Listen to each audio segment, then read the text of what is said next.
Hey guys, Tony here. It's late. I'm tired. It's a big no-no for YouTube. You are not supposed to record videos when you're tired, but I've been in the clinic all day.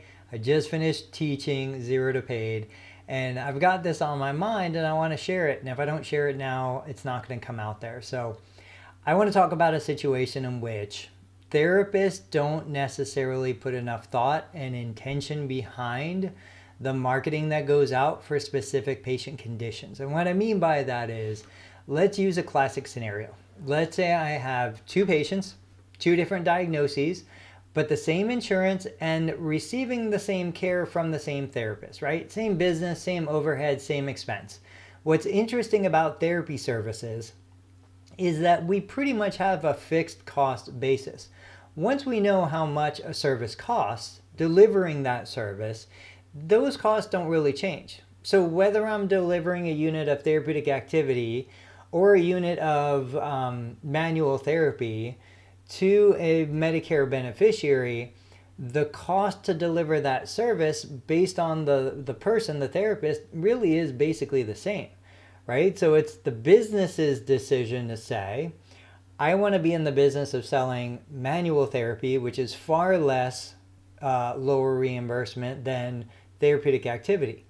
I don't think therapeutic activity is any less effective in achieving the patient's functional outcome goals, yet therapists every single day say, I want to be in the business of selling manual therapy, despite the fact that manual therapy might reimburse 30% less for the same amount of effort.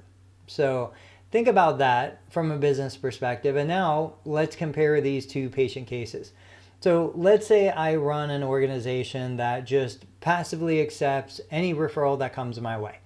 And I get a referral for an individual who has low back pain. And so this individual has had low back pain for over a year, insidious onset. It's a young individual, maybe it's a husband, he's head of the household, he's the primary earner for the household, and he is the one dealing with these symptoms. Now let's compare that to another individual, same insurance plan, so we're going to stay away from reimbursement differences, but this individual has had a rotator cuff repair. And so this individual had surgery. Both people are prescribed physical therapy, but the individual with the low back pain, he's still working. He still has family commitments. He still has work commitments. The back pain is a nuisance, but it's not stopping him from doing the things that need to be done.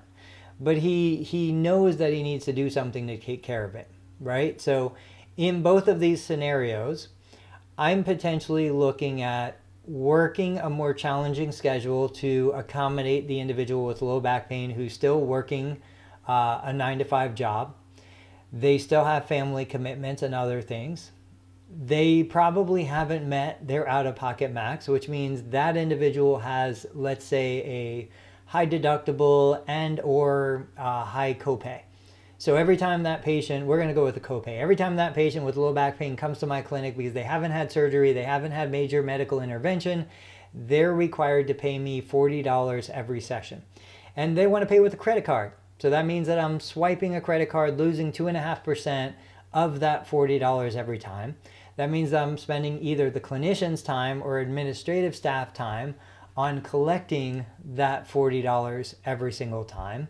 That means that we're working on scheduling this individual at probably less convenient times, and potentially they're going to have more scheduling conflicts, which potentially could lead to more missed appointments, more cancellations, more no-shows or reschedules.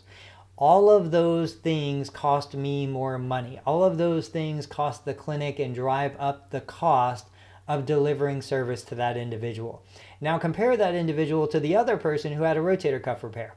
So this person had surgery, they had anesthesia, they probably had imaging before the surgery to justify the surgery. They are more likely to meet their out-of-pocket maximum, which means that even if they don't meet it at the time of starting therapy, they will meet it.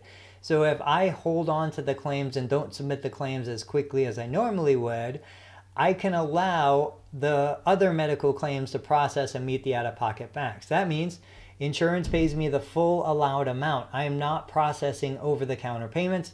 I'm not accepting a credit card, losing the 2.5%.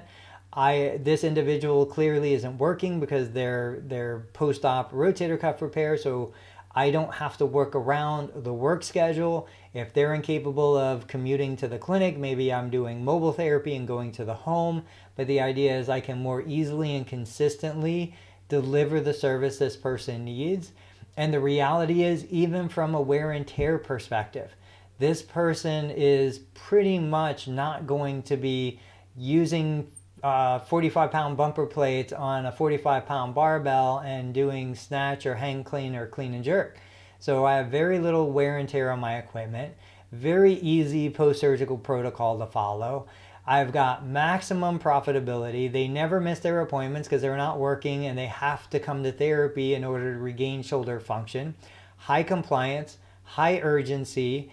This is a completely different scenario. On a conservative estimate, I would say the individual who is a post-surgical referral is typically 30 to 50% more profitable and less labor intensive than the individual who didn't have surgery and has a persistent pain problem.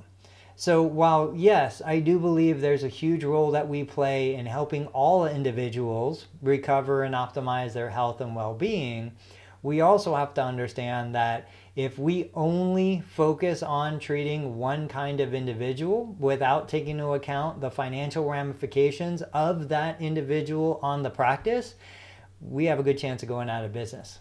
So the more successful my business is, the more profitable my business can be, the more people I can help with the excess in profits. Whereas if I'm struggling, drowning, unable to make a living, I can't help anybody else. If my cup is empty, I can't fill anybody else's cup. Guys, I hope that makes sense. I hope you start thinking about some of these ideas. And please, if you disagree or think that I'm wrong, let me know in the comments because the engagement does help the YouTube algorithm. I'm going to go grab a drink of water and go to bed. I'll catch you guys next time.